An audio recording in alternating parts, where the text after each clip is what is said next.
నమస్తే, welcome to వార్తలు వాస్తవాలు. నేను సీతారామరాజు. ముందుగా ఈరోజు పత్రికల్లో వచ్చిన ప్రధానమైన వార్తలు ఒకసారి చూద్దాం. ముందుగా నమస్తే తెలంగాణ. నేపాల్లో జల విలయం అంటూ ప్రధానమైన వార్త కనిపిస్తోంది. విషాదకరమైన అంశం. దాదాపు 200 మంది వరకు చనిపోయినట్టుగా అంచనా వేస్తూ ఉన్నారు. మెరుపు వరదలతో కకావికలమంటూ ఈ వార్త.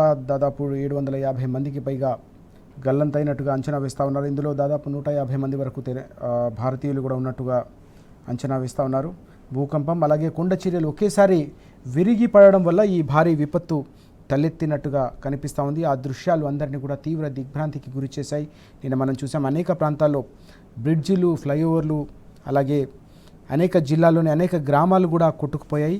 ఏకకాలంలో ఓవైపు భూకంపం, మరోవైపు కొండ చర్యలు కూడా విరిగి పడడంతో అక్కడ ఉన్న 2 నదులు ఏవైతే ఉన్నాయో, భూటేకాశి అలాగే లేండే, త్రిశూలి, ఈ 3 నదులు ఒక్కసారిగా ఉగ్రరూపం దాల్చాయి. దీంతో ఈ విధ్వంసం తలెత్తింది.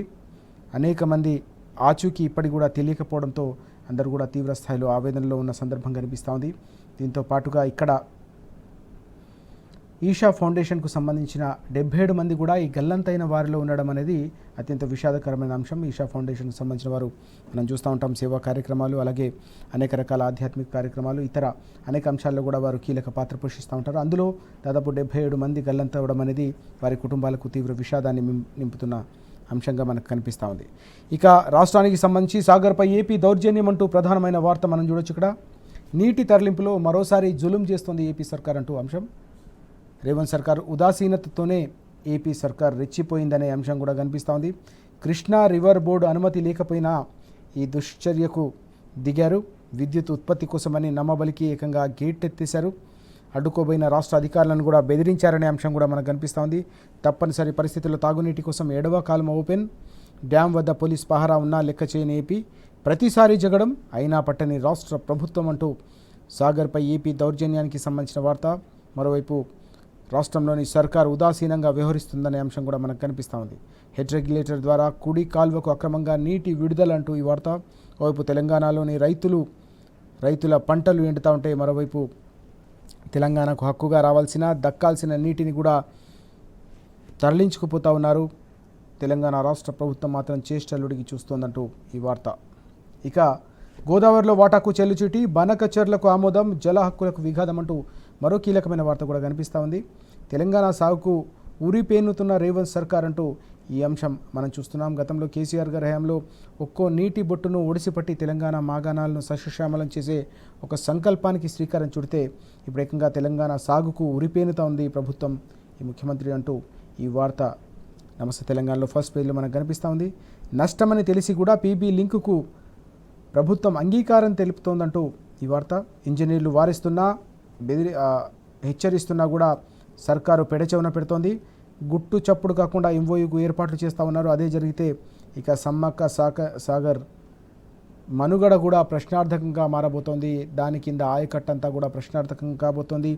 రైతుల జీవితాలు అంధకారం కాబోతున్నాయనే అంశం మనం చూస్తూ ఉన్నాం. బనకచెర్లపై ఇప్పటికీ బీఆర్ఎస్ అనేక సందర్భాల్లో కూడా తీవ్రస్థాయిలో వ్యతిరేకించిన సందర్భం. తెలంగాణ జల హక్కులను కాలరాసి ఈ నీటిని తరలించుకుపోతా ఉన్నారు. 200కు పైగా టీఎంసీల నీటిని తరలించే భారీ పన్నాగం నడుస్తున్న నేపథ్యంలో ఇటు రాష్ట్ర ప్రభుత్వం పైన, అటు కేంద్ర ప్రభుత్వంపై కూడా బీఆర్ఎస్ వర్కింగ్ ప్రెసిడెంట్ కేటీఆర్ గారు గతంలో అనేక సందర్భాల్లో ఒత్తిడి తీసుకొచ్చిన సందర్భాన్ని మనం చూసాం. తెలంగాణ జల హక్కులకు భంగం కలిగితే ఎట్టి పరిస్థితుల్లో ఊరుకోం, రానున్న రోజుల్లో రైతులతో మరో మహోద్యమాన్ని చేపడతామని హెచ్చరించిన నేపథ్యం కూడా చూసాం.